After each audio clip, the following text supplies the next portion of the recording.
bucket list item, you know, go in there and see what I'm made of. I don't know if boxing is something I've always wanted to try, but the thought of trying something new in general as an adult is something I've always wanted to do, because I feel like we kind of get in these ruts as adults where we just like go through life and we do the same thing over and over and over. So when White Collar Boxing approached me to try boxing for the first time, it was definitely something I was like, wow, I've never done this. This is way outside of my comfort zone. I was actually a member at the White Collar Boxing Club. I did the challenge. I dropped like 25, 30 pounds, and I just started hanging out at the club and just kept it going, and then the opportunity came up, so I jumped all over it. I know Cody from White Collar Boxing, and he kept encouraging me to come into the gym. So I came in March of 2018 and really loved the atmosphere and what a great workout it was. So just fell in love with it and never wanted to stop going.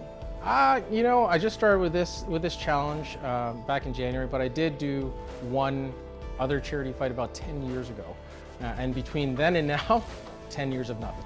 We're raising money for charities. We're not professional boxers. We're doing this for a greater cause. And I think at the end of the day, all of the struggles and lack of sleep and black eyes is going to be worth it. The training's been really good. You know, it's had its challenges sometimes, you know, but you make do, you know what I mean? You try to make the time and you just go for it and you just power through and find your way.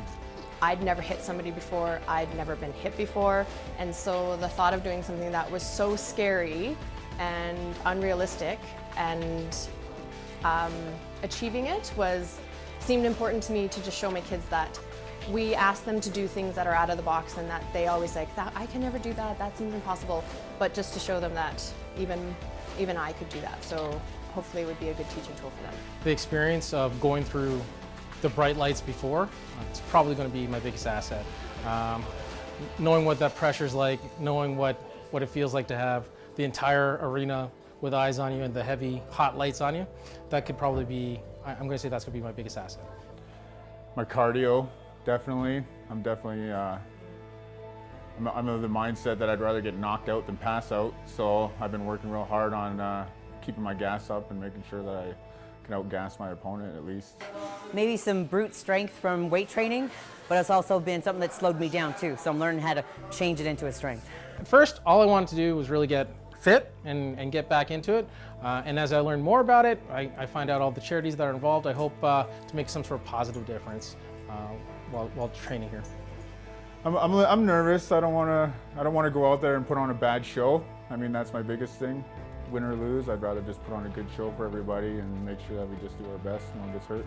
I would say it's a 50-50. I mean, I've never done it before, so it'll be definitely nervous to see how I take the punches, but excited to get in there and give it a whirl. If you mean I feel like I want to throw up every day in preparation, absolutely. Just because I get so excited and, you know, I'm scared all at the same time. I'd really like to say it's with the belt, but the idea that I go in there, I maybe don't faint, and that I get to throw some punches and I come out standing will be successful for me. You know, I think it's a success so far. I'm showing up every training day. I'm stepping into the ring. I'm not afraid.